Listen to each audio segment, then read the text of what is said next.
Oh, hi, Alan here, and this is Too Many Games in a Room, a show where I try to get rid of board games and help charity. This is episode 6, the second part of the Shelf of Shame series, where I go through games I've yet to even open to see if I'll open them or get rid of them. Shame. Last time on the adventures of Too Many Games in a Room, I had 3 of my favorite people compete by hunting through my game collection to see how many games they could find that were still in their shrink wrap. Whoever could get the most games, they would win. But there was a secondary award too, for the person who gathered the most valuable pile of unopened games. Cha-ching. This Shelf of Shame scavenger hunt has been broken up into 3 episodes. This is the second of the 3 episodes. The first one was last time, and that was Isaac Vega. And today is Lindsey Rode. Let's find out how well Lindsey Rode will stack up against Isaac Vega's pile. And then the third episode will be Crystol. Let's do it. So now we're gonna go through Lindsey Rode. We're starting with Dungeon Attack. This is a little bit of cheating, I think, when you get these clamshell things, because realistically, this isn't sealed. This has been opened already. It just reseals easily. I'm gonna do an audible and say, you don't get any credit for this, Lindsey. Lindsey's disqualified already. Already cheating, Lindsey. This game, not great. Go ahead and get your hands on it and help out charity.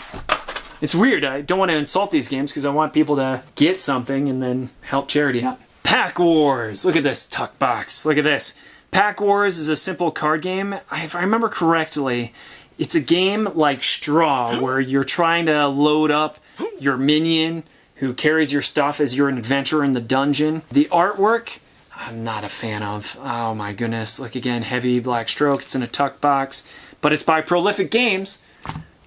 Swipe left.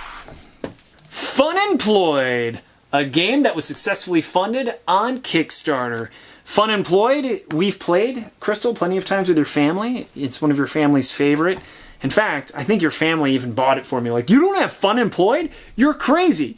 Here's the problem with it. A lot of times it really comes down to a popularity contest. And you really have to play to your audience, which is true to when you're doing a job interview. Yeah, I actually had fun playing it, but when I'm remembering, it's like, well, we were hanging out with family that we would have been having fun with no matter what, so it's hard to know if we picked the right game. Can you interview with these qualifications? Hungover, 50 cats, box wine, flaming sword to get this job as a drag queen. So you in the interview have to play out all those things, and then it's a judge mechanic to see if you get hired or not. The people we would play it with probably already have it. Yeah, and it's another judge mechanic game, and we have a lot of those. So would we want to play this more than would we want to play other judge mechanic games? Let's swipe left. Dethroned. We got 2 of these things. Dethrone traitors and kings, dethrone guards and thieves. No turns, no waiting, just lies and murder. Play at parties or with hardcore gamer friends. Prepare yourself for real-time combat. The mystery role genre explodes. I don't know what the difference is, but it has me intrigued. I'm not going to lie. And I probably backed it for a reason. Real-time combat card game? Yeah, we'll try this out and maybe just get rid of it later, because I don't know how much it goes for, so let's swipe right on those. Man, Lindsey really cashed in on the number by getting a whole bunch of tuck box games. We got a whole lot of them coming up. This is Noir of Indines. Noir is a great game by Level 99. Brad Talton is the owner of Level 99 Games. Really great guy. I love that you can almost always tell which games are Level 99 games before you even see the label Level 99, because it's either very video game-esque, pixel game-esque, or it has this Japanese anime art style. But this is the game Noir, which is a very solid 2-player game, but with a new theme added onto it. I already own Noir, not this version. I mean, obviously I still own this version. What I'm obviously giving away is swipe left. Okay, Crystal made the ruling last episode that since this is stuck together, that's 1 nacho. Hey! What are you doing? Dude, if you get the nachos stuck together, that's 1 nacho. So you only get 1 point for woo and nut, Lindsey. But then look at this. She also got fly, bus, Taj probably is the proper way to spell it, or say it, hue, lie, and shush. 1, 2, 3, 4, 5, 6, 7. Nice, Lindsay. 7 right there. We're keeping these. Sellouts. So I don't know what Sellouts is. Traveling Salesman Edition. Think you could sell candy that was flagged by the TSA? Some very hairy skates. Oh. Swipe left. Alright, this is awkward. Evil Doctors and an Angry Mob is an expansion. I don't know what the original game is called. And they don't even put it on... Oh. Good Help. There it is. It's on the side. Good Help. And I don't own Good Help. So this is awkward. I have an expansion for a game I don't own. Marital Bliss, a card game that I did so badly describing live that I decided I better give it this voiceover. Marital Bliss is a game you play between you and your partner. There could be some controversy there because it says marital bliss and not all life partners are married. Regardless, here's the game. Each card has a secret romantic task or chore that you could do for your partner. It could be give a back rub, or do the dishes, or give a compliment every day for a week. And what you want to do is make it so your partner calls you out on something that isn't on the card. Meaning, hey, you're doing the dishes. Is that on the card? And you score a point if they call you out on something that wasn't on your card. But if they do call you out on something like, hey, you're giving me a back rub. Is that a card of yours? Yep. Then they score the point. And that's Marital Bliss. Swipe left. Gamer Deck. Gamer Deck is this idea of having a new type of playing cards where you have different suits and then you can do different things with them. I think they have different versions of this, but I'm not going to use it. I don't see a book. Maybe they have one of all these different games that people came up with that use this deck, but I don't have that book. This is the Awkward Yeti collectible playing cards. So the Awkward Yeti must be just a web comic or something that I'm not familiar with. And these are playing cards. But you know what's crazy is I collect playing cards because I'm one of those geeks that likes to pretend he's a magician and can do some cardistry tricks. So I'm actually going to... You know what, though? I do like the card back, but I don't want to... We're keeping it. Strength Stack 52. Smartphone enhanced body weight fitness cards. It's a deck full of nothing but exercises. Oh. I really wanted to keep it until I saw you needed your smartphone.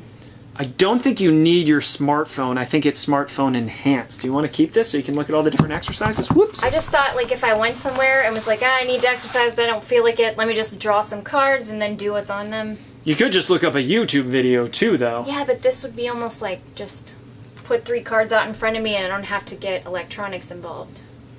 If you want it, we'll keep it. But if you don't, it's going left. Let's keep it. Get fit? Well, this one's going to add some value to Lindsey Rode's price pile, as we'll call it. Alien Uprising. Mr. B Games. This is by Richard Lonius. Let me say that again because I know him and I don't want to slaughter his name. He's going to give me crap for that. I've definitely hung out and partied with Richard Lonius plenty of times. Good old Richard. He's a super nice guy. He made Arkham Horror. That's his claim to fame, and he's made a lot of these games. Alien Uprising. There's other card games in the same universe. And I'm looking at this, and I'm not seeing... There are some minis in here, but it's not showing a whole bunch. But you know what? I love Sean Brown. I love Richard Lonius. I think someone else will enjoy this game more than we ever would. Leaders of Euphoria! Choose a better oppressor. So this is Good Cop, Bad Cop. It's a hidden role game. You've played Good Cop, Bad Cop before, and plot spoiler, you're in the game. You're actually one of the officers. I think she's a corrupt officer, so she's like an evil officer. But you can actually see Crystal in the game Good Cop, Bad Cop. And it's cool because Good Cop, Bad Cop is you get 3 cards in front of you, and then the cards in front of you, whatever the majority is, dictates if you're on the good team or the bad team. So this person may have like blue, blue, and then bad, but that means since the majority of them is blue, then they are on the good team. But this is in a different world. Because it says Good Cop, Bad Cop, it's in the Euphoria universe. And Euphoria is a different line of games from Jamie Stegmaier, Stonemaier Games, if I remember correctly. So this is tough for me. Oh, and look, they did that awesome thing where you get the little promo pack stuck to the side here. So not only do you get Leaders of Euphoria. So would I want this or Good Cop, Bad Cop? I almost think like there's no reason to have both of them. We call that cannibalization in the business. For a game company to come out with a game that is too similar to another one of their games, inevitably one of the other games is going to win out. So we're in that dilemma right now. Do we keep them both? But I'm in the other one. You are in the other one. Is this one so much better and cooler that we should also keep this? Because this one has a ray gun in it. Oh my goodness. Maybe there's even differences in the rules with this, but I don't know. Well, my vote would be to keep the other. If we're keeping one, keep good. We're definitely keeping good cop, bad cop. Plot spoiler. So why don't we just have this find a good home then, and then hear crap about it on the internet for giving it up. Maybe it's the better version, but you're not in that one. This is our first Game Right game that we've had in Shrink Wrap. And Game Right game, I really owe a lot of credit to, because when I was in grad school, I really started getting into collecting games because my little cousins would come over and we would play a lot of Game Right games. Like Loot was Rachel's favorite. There's a moose in the house. Yeah, it's something with queens. Sleeping Queens. Yep, Sleeping Queens. I got this game to help teach younger kids, when we play with it, the states. The reality is, I could still learn the states. Yeah, I'll be honest. I did never learn the states in school. Zorro, the dice game, Heroes and Villains. This is actually an expansion to Zorro. So remember how I said there's overworld games? Well, they changed their brand, and now it's pull the pin games. And they're going with this type of motif for all their games where you grab onto the pin and then you pull it out. In fact, that last game, Leader of Euphoria, that we had, that was from overworld games. But now it's pull the pin games. And this is a dice game, and I haven't played it, and I probably never will. They just came out with another Kickstarter, but I don't think I have the bandwidth to really... Man, maybe I'm missing out. Zorro needs a successor. Are you worthy of wearing the mask? You perform heroic feats, and you show Zorro your heroing skills. You need to defeat scoundrels. I mean, we do traditionally like dice games, but we have a lot of them. I do like dice games, yeah, but would we pick that one over the other ones? I don't know. Chances aren't great, just because we're not playing enough games. Yeah. It's tough decisions, Sellouts. Crystal, great question. What was your question? Does this go with the other one, the little card game you just... No idea. Kettou, which I believe is Japanese for duel. This is a very fast-paced reflex game. So you're actually dueling in real time. It has great art, and this is from a couple of publishers that are local to us. In fact, I think they live within 5 minutes of us, Crystal. That's crazy. But here's a little thing about me, Crystal. I'm not a fan of speed games. Spoons, Kettou, especially if they're card game based, because inevitably you end up ruining the cards. But if you really love speed games, Deadwood, 1876, Tortuga, 1667, Bristol, 1350. We went back in time. We're going further back. This is from Facade Games. I've mentioned these games before. They're so beautiful. And their first game that I backed on Kickstarter was Salem, and that game was solid. So I have trust in my heart for this company, and because they're so beautiful and they'll look so good on the shelves, I think the playability will go up where some people, not just me, because of how pretty they are, people will be like, oh, this is a game? Can we play it? I'm kind of a sucker for a beautiful game and presentation. Yeah, it's not just the box that's beautiful too, but if you look at the components inside it, and once you open it, these sheets get removed. But even the cards, and this has like metal tokens in there, it's really high quality. And I think that will go well with other bookshelf games. We're a sucker for bookshelf games! Wordsy by Gil Hova. Remember how I talked about Gil Hova in the Isaac episode? Well, his company is Formal Ferret Games, and he has a pet ferret at least. Maybe he has more than one. I'm friends with him on Facebook, and I've definitely seen him talk about his ferrets. And Wordsy, I'm definitely a sucker for word games. It's a game for people who like longer words. So this one is specifically designed so you're not going to get the people that are really good at just 3-letter words. Now this is kind of cheating a little bit because it's not a bookshelf edition. It's a box that telescopes out. But it's made to look like a book, kind of. Because look, here's like the pages on the one side. And it makes sense because theme-wise, wordsy. So it's made to look like a book. But, man, it would have been awesome. And I understand the manufacturing cost would be greater because you have to get a magnet in there. I mean, it's probably almost like twice the amount of money to manufacture if you actually have a bookcase or a book that closes and opens like a faux book. So I get it. But, man, I already have my favorite word game. And Wordsy is good, but it can't beat Snippets. Slight preview for Snippets. Snippets is an amazing game. So, Gil, I love you so much. This is going to find a good home. I promise you, people are going to love this game. Swiping left. Architekton! Oh, we're building! Tile laying! Building, look at these little wooden buildings! You're building stuff by laying tiles! Werbeast. This is from Bezier Games, from Ted Alspach. Not designed by Ted Alspach, but he does a lot of the werewolf games. The Ultimate Werewolf, One Night Ultimate Werewolf is Bezier Games company. That's the company that makes all of these games. I haven't opened Werbeast yet because I know the game. It's this mechanic that I've seen in other games.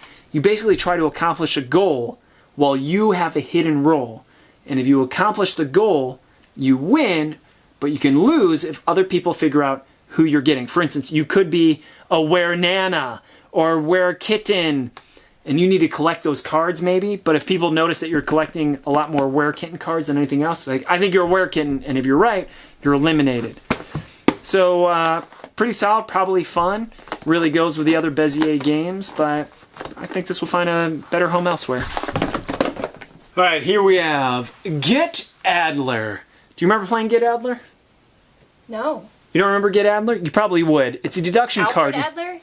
No, it's not Alfred Adler. But you basically try to figure out who the evil player is, and once you figure it out, the game's not over. Then there's this chase scene that goes down where you're playing cards to try to catch the person who's the betrayer. And it's actually pretty solid. It's really fun. It is a hidden role game, though, with a little bit of clue mix in deduction-wise. But you know what also is good? Get Adler. You know what else is good? Get Adler. Why do I have so many editions of Get Adler? Well, Caper Games, the owner of Caper Games, would come onto our podcast, the Tuesday Night Podcast, to promote, and he thanked me so much that he would always send me a copy of his games. And so he kept on sending Get Adler, and there's different versions. There was like his first version on Kickstarter, then later versions on Kickstarter. And I think they make great gifts, so I've given some away. This one's signed. You can see Randall right there, the owner. This one is not in its shrink wrap, so I don't know why this is in the pile, Lindsay. Little butt-faced cheater.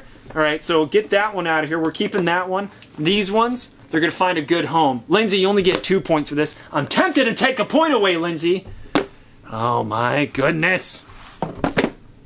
Flippin' Fine Diner, I think is the name of this. Let me make sure I'm getting this right. Flippin' Fine's Diner, yeah. And it comes with this promo pack that's taped to it, this promo card. A game design by Gerald King III, a local gentleman from the Cleveland area. Really nice guy. They do the Super Ultimate Team Up, if I'm saying that right. David Waldman, our friend David, is a big part of that group. So it's this local group of designers that try to promote themselves and play test their games. My explanation of this game, that if I remember correctly, is it's like a memory game, but with abilities. So if you like memory, this kicks it up a notch. Would we play memory? Man, if we had kids of our own, I think this is great. You know what? I think I'm going to swipe right on this one because I want to get this baby signed. Because since we know this, although man, it's so nice and packaged. Art's pretty clever too. I'm going to swipe left. Spread the love. Glamazons versus the Curse of the Chainmail Bikini. This is an amazing story of Kickstarter actually fulfilling after a long time. Because Glamazons was delayed for years. In fact, most people, I'll admit, even myself, thought, well, we're never getting this game. But check this game out. Amazing art. Part of the game is it comes with these reusable stickers, and you actually dress up your characters in different gear. I don't know how it plays. It's very beautiful to hold and to look at. I'm excited. I love the color scheme, and I love the theme. It's like very sex-positive type of game. But would we play it? You know what? I think it's good if we make sure these games find better homes than ours so they get all the appreciation. Although I don't own any games that have stickers that are reusable that you actually put on the cards. That's pretty clever. But we talked about in the episode, it's all about playability and sentimentality. There's a little bit of sentimentality because of Matt Fantastic. He designed That's Not Lemonade. And also, there's some playability with its art and its unique mechanic. Is the juice worth the squeeze? I don't think FOMO is one of the categories, and if you're keeping it because you think you should keep it, that's not one of the categories. You're so smart. Deluxe Tangled Timelines. Look at the back of this. The Tangled Timelines, you'll lead a rescue mission which transcends time and space. Oh man, I don't know what this game is about, but it's deluxe. It's deluxe. Woo! Speakeasy. Look at the simplicity of this box. It's very elegant. Now, Speakeasy is kind of like The Last Banquet, where it's a big game, hidden roles, everyone has their own objectives. Now, this is from, oh man, where's the name? You're always supposed to put the name on it. Are you telling me you're so humble you didn't even put your name on the gosh darn box? That's amazing. Could you imagine doing that? You spend all the time designing a game, and then you don't even put your name on the box. Maybe he doesn't want to be known. But I know him because we're working on a game together that we're designing. And he sent this game to me because he said, hey, have you played Speakeasy? You should. So on the off chance that we're going to have enough people, I know we gave away The Last Banquet. And The Last Banquet definitely had that high quality fantasy art, but this is very minimalistic. I'm going to swipe right.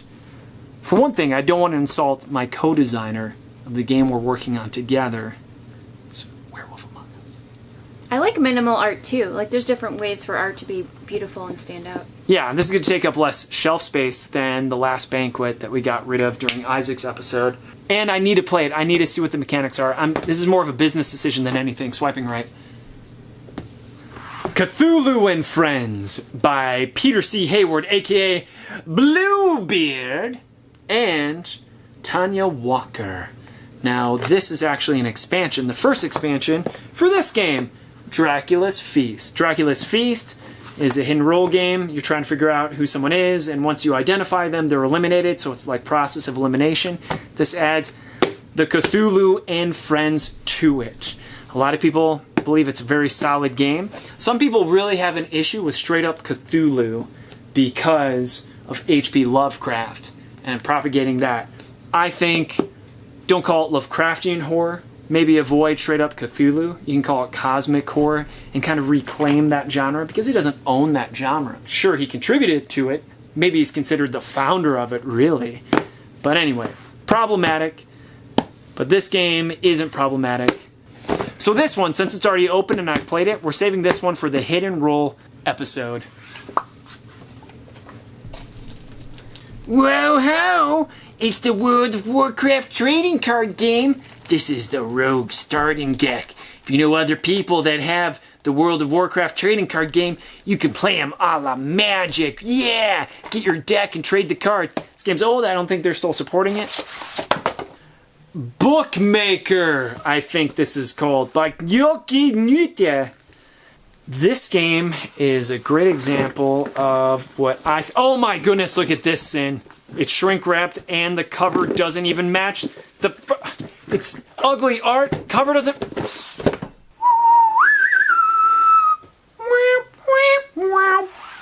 Tiny Epic Western by Scott Alms. Scott Alms has really put Gamelin on the map because they have all these tiny epic games, most of which, maybe all of which, are from Scott Alms, really.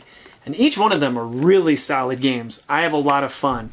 This I have not played, and the cool thing is when I backed this on Kickstarter, I also backed it for the deck of cards. And the deck of cards are pretty cool. I love cards, and this is already opened because I like cardistry and doing like cool shuffle maneuvers. Right? I love splaying cards out on felt. It just feels so good to have that tactile feeling. So I believe this is just a regular set of playing cards that goes with Tiny Epic Western.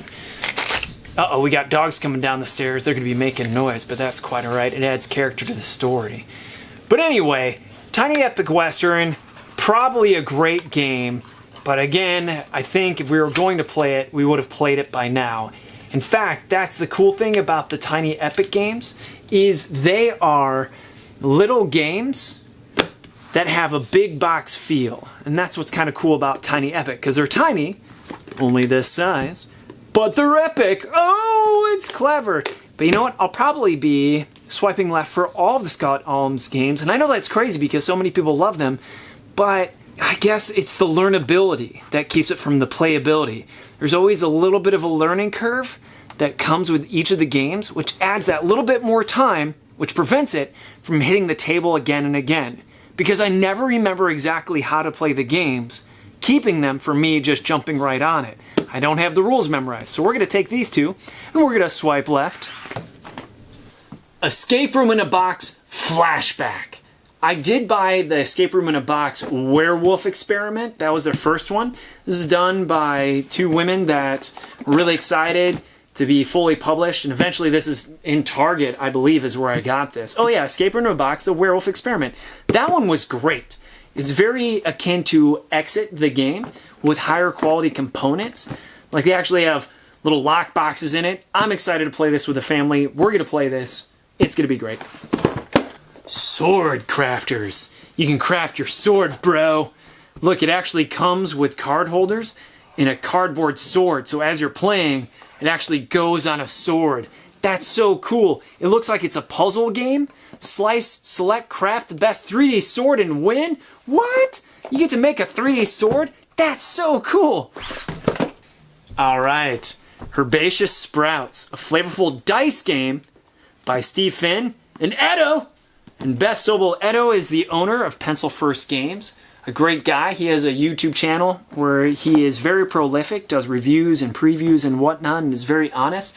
He's a great resource for would-be designers and publishers. He gives advice openly. He's really helped us out. And he's also a big advocate for Watts Games, and that's pretty rare to see, because Watts Games is a manufacturer, not a publisher. And there's a big difference between publishing and manufacturing. Manufacturers, that's the company that make the components. And here he's giving them credit, kind of advertising for them. That's very interesting. And I've heard an amazing thing about Herbaceous Sprouts. It is a gorgeous game.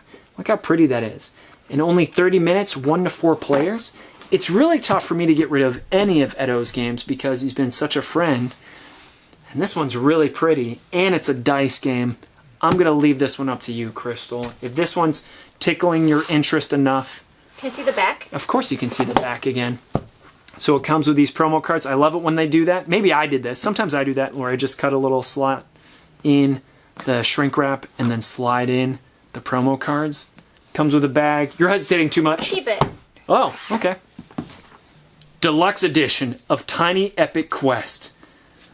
This I've also heard good things about. I've heard good things about a lot of the Tiny Epic games. I've played most of them, but I haven't played Tiny Epic Quest or Tiny Epic Western. But this comes with item meeples. These are little meeples that hold items.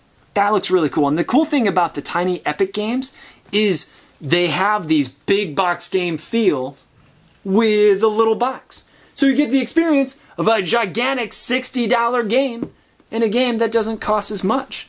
And that's pretty nice. I like that. Also by Scott Alms.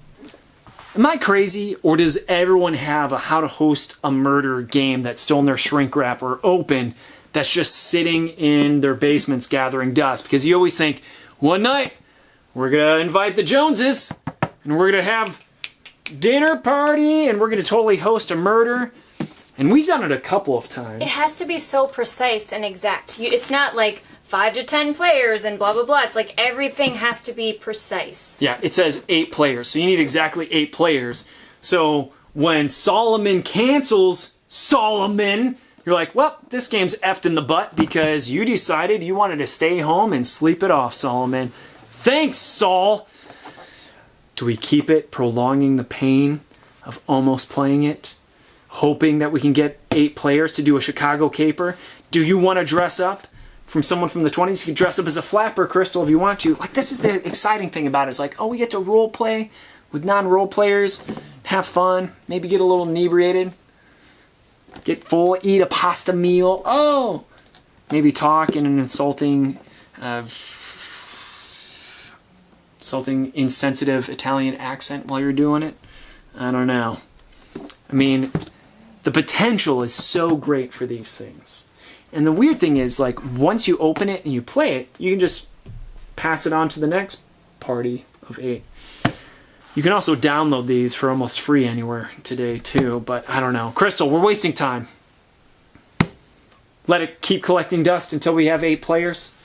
I think we should just let it go and then buy another one if we really want to play. Oh, wait until we have the 8 players and then buy it. You're so smart. That's why you're here. I know I married you for a reason. Clue! The classic detective game. This is the bookshelf edition, but not as good as the bookshelf edition I already have. So, Lindsay, you get the point for this, and someone gets this bookshelf edition. I already have a different bookshelf edition. My mom bought this for me, so thank you, Mom. But I got a replacement. Time to get up all in your grill with Paul and Storm's Sausage Party. Another Kickstarter. Most of these are Kickstarters, if I'm being totally honest. And this is from my friend Mike Selinker. He's the head cook of this game. I'm going to be totally honest. The artwork, kind of a turn off though. There's no backgrounds to the art, and that's a big no-no. We're going to let someone else have an amazing time with this. Mike, I'm so sorry. Please don't be insulted, but I hope you can totally tell me that I'm a fool for letting go of this, and let me know why I should have kept it and played it with everyone. And then people can probably read that comment and enjoy the game when they get it, while also helping a charity out. This one feels like a book. Days of Ire Budapest, 1956, by Mr. B Games and Cloud Island. Look at this. Oh my goodness. Looks very historic. Zyaznep. This really makes me feel like an American in the classic sense of, this looks too thinky-dinky for me. I may not be patient enough or smart enough to enjoy this game. Sorry, like maybe if I even knew what this was referencing, the Days of Ire of Budapest, if I'm being totally honest, 1956, what was going on? I don't know. I feel like an idiot, like I should know, oh yeah, of course, the conflict in Budapest in 1956. You idiot. Honestly, when I saw it, I was like, aren't there 2 or 3 different ways to pronounce the word? Budapest? Yeah. What, give me another one. People say Budapest. Oh, Budapest. See, I don't even know. So I'm too dumb to even know how to pronounce it. Well, let's not dumb shame ourselves, because when we're saying this, what we really mean is we're uninformed about it. Right. We care. We just don't. We haven't taken the time to learn that. Or we haven't bumped into anyone who has shared their concern enough to the point where it's rubbed off on us. Because, man, I didn't really care about decorative Chinese fans until... No, that's a bad example. I didn't really care about turtles until I saw that special all about turtles. Bad example again. Damn it. I didn't really care... It's shopping time, a game of clever purchases. It has a free companion app, and I think this is something where you actually slide cards into the box and you scan it, beep, beep, beep, beep, and it gives you this cool shopping thing. I have no idea what this game's about. I do like this retro type of art style. No idea what the game is like, probably never will. Do you like app-hosted games? It kind of seems like if I'm playing a board game, I want to play a board game. If I want to play a video game, I want to play a video game. And then app enhance is somewhere in between. There's some good games with app enhancement. Dungeon Degenerates, Hand of Doom by Goblinko. Goblinko, I love the art. And this is going to kill me to swipe left if I swipe left, because I love this obnoxious art so much. And I hate telling this story. The artist that does Goblinko had a stroke, and they are unable to do the art in the same way, which is really sad because they had a Kickstarter where they're doing art for tarot cards. So excited to get tarot cards, and that's when he had a stroke. And so he's been very good at keeping us updated. But here's an entire game, and I've wanted to play this so badly. But then 2 to 4 hour playtime, oh my, that is an investment. I don't think it will hit my table but the once, and even then the juice has to be worth the squeeze. I imagine learning how to play it and teaching how to play it is probably beyond that 4 hour mark. Someone else give this some love. God, it hurts to give away because it's so cool looking. We didn't play test this game at all, and we didn't play test this pasted on theme at all. We didn't play test this game at all on Isaac's episode of The Shelf of Shame, and we swiped left because we said we would rather play our own homebrew version of blank white cards. And that's what we're going to do. Farmageddon's from a solid guy, Grant Rodiak. Grant Rodiak made a game, Hocus, that we actually almost published. I love the game Hocus, and he says Farmageddon's really good too. He's a little biased. He, of course, designed it. Little card game, really cute art. I like the artwork. Farm, agriculture, battling, Farm Fresh edition. Man, I hate giving this away, but I feel like I would have played it by now or would have heard some other person playing it that loved it. So let's find a good home for Farmageddon. Woo! Here's another good designer, Duncan Davis. And I believe they're married now to Jacqueline. So they made this game together. Robots Battle for Coal Heart. And I kind of like the idea that a couple made this. Husband, wife getting together, designing a game together. You battle robots. I mean, I kind of like the theme. The artwork, not my favorite.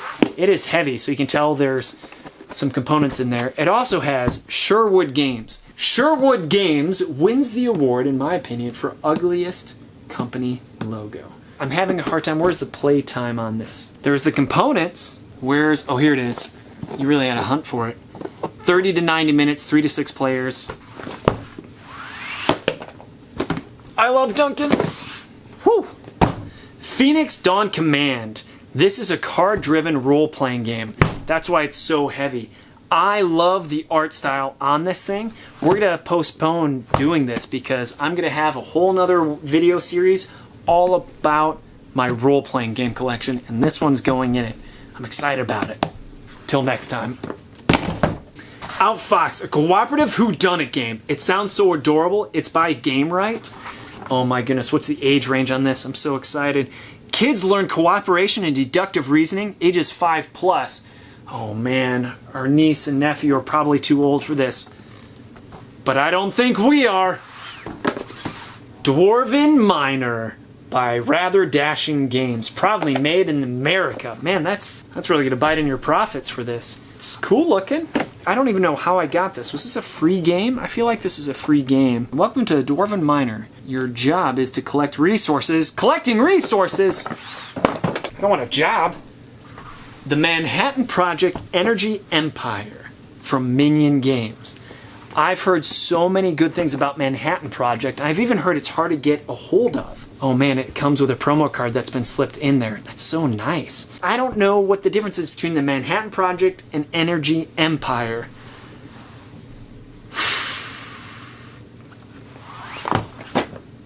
Here's Filler. This is from Green Couch Games, a company by Jason Kotarski. Jason Kotarski, man, I'm so jealous. I love Green Couch Games. Look at their freaking logo. It's like a couch that's green, but then the back cushions are dice. That's so cool. I love it so much. But then look what they do for the player count. It's another couch. It's so clever what they do with their art there. I am going to allow myself the forgiveness to be a collector for Green Couch Games because pretty much every Green Couch game that I've played has been solid. There's never been a stinker. And I love that this is called Filler because Jason Kotarski even has a podcast that he was doing, and I think it was like 15 minutes of filler or whatever. It was a podcast all about these filler games. And so Filler is this baking game, so it's supposed to be a filler game that's filler. Anyways, I'm rambling. Draco Magi. You are one of them. Small print, doesn't really show you what's on the back of the game, so you don't get a visual feel of how the game's played. That's a big no-no. The artwork is pretty, but dark. I'm not getting a spark of joy from this one, so swipe left. And if you're wondering, why do you swipe left sometimes without even giving an explanation? You should just understand it's because it's not sparking that joy. Flapjacks and Sasquatches. This is the Cup of Joe expansion. So this is the expansion to this game. Side of Bacon expansion included in this Flapjacks and Sasquatches. This is the second edition right here. If you open it up, it's by Prolific Games, and this is their flagship game. This is the game that sold so well, they were able to just make a company out of it and decided they're going to make other games. So there is a big following in Flapjacks and Sasquatches. That following is really cool. I've even heard of people, I think people got engaged using Flapjacks and Sasquatches, similar to the way that Crystal and I, we got engaged using Ascension. Will you marry me? I think I'm going to let other individuals find the joy in Flapjacks and Sasquatches, because I'm really honest, I'm not a fan of the art, and it's a big turnoff. Like, I see that picture right there, and I think I could do better. And that's a big no-no to me. Into the Black Forest. Green Couch Games. Jason Kotarski owned. Not that he designed all these games, but man, he's such a nice guy. Again, I mean, you already know, I already said I'm going to collect all the Green Couch games because they all come in the exact same size boxes. They really scratch that collector itch. I'm freaking out! Dementalism. Already big no-no in the box that it comes in. When you have a double-sided tuck box, because when you see this box, realistically, all it is, 2 tuck boxes put together. And the problem with 2 tuck boxes put together is that when you're trying to put the ding-ding game away, the cards mix together and it's a pain in the butt to close. So I don't even want to open that for fear of how hard it will be to put away. But here's the cool thing about Dementalism. This is by Andy Hopp, and Andy Hopp is an artist, and he does all of his art in colored pencils. So each of these cards are hand-drawn in colored pencil, and that's pretty good art. But as far as the game and opening it, I can't. Ultimate Werewolf Legacy. Do you remember what Legacy means, Crystal? Yes, it's a campaign game that keeps going. Comes with this beautiful ledger that you write in. How does Werewolf work from game to game? How do games connect with one another? Well, it's this brilliant thing where you're a family member. The families go on from game to game, so you could be a werewolf one time, and you could be a villager the next, but as long as you're still in like the Baker family or whatever, it still works, and different families can get different abilities. The reason it's still in its shrink wrap, and the reason that I'm swiping left, is because I went to the Buckeye Game Fest in Columbus, Ohio. The Buckeye Game Fest at the Hyatt Regency at 350 North High Street in downtown Columbus. And all we did for pretty much 24 hours straight is we played through the entire Ultimate Werewolf Legacy. Highly recommended. It is definitely Ultimate Werewolf meets Legacy. If you like Legacy games and you like Ultimate Werewolf, you'll be satisfied. Five-Fingered Severance was a gift from James Matthew from Minion Games at our wedding. We already have a copy that is open. We also have given copies to guests that were at our engagement party. Now this is a very polarizing game. Some people love it and some people hate it. The art, not great, but the premise I like. It's your last day of work because you're getting fired or the shop is closing down, and so whoever can steal the most stuff from the store without getting caught wins the game. And that's why it's called Five-Fingered Severance, because it's like the 5-finger discount where you get to, wow, my fingers are dirty. These games must be dirty. Holy cow. After all these games, getting dirty hands. Anyways, swipe left. Assyria by Rio Grande Games. This one was given to me for free at a BGG Con, I believe. That's why it's fun to go to Board Game Geek Con in Dallas, Texas every year. You get games, but man, this looks like a really blank board and small print in the 90-minute game. Yeah, it's just not sparking joy. It looks like work to me. Mousquetaires du Roy. I think this is like the Three Musketeers game. And I've heard good things about this. Oh, I've played this, now that I see it. And it comes with 5 miniatures, but they're unpainted. They're pictured painted here, so I don't get too excited. I've heard good things. This game's too heavy and too long for what it does, if I remember correctly, in my opinion. Again, I'm not a big Euro person, and once a game takes more than 45 minutes, I'm starting to think of all the other games we could be playing. Settlers of Catan is the game that a lot of people say, how is this not opened yet? Because Settlers of Catan is one of those games that every home should probably own. It is an evergreen, it still sells really well, and it's probably the greatest gateway game in that more people have gotten into games because they played Settlers of Catan than probably any other game. Never played it here at my home. I've played it a lot video game-wise online. I've actually never played it, but I hear that from people. That's how I got into games. I think we have to keep it for no other reason than it's educational about board games. It's like the greatest gateway game. You have to have it.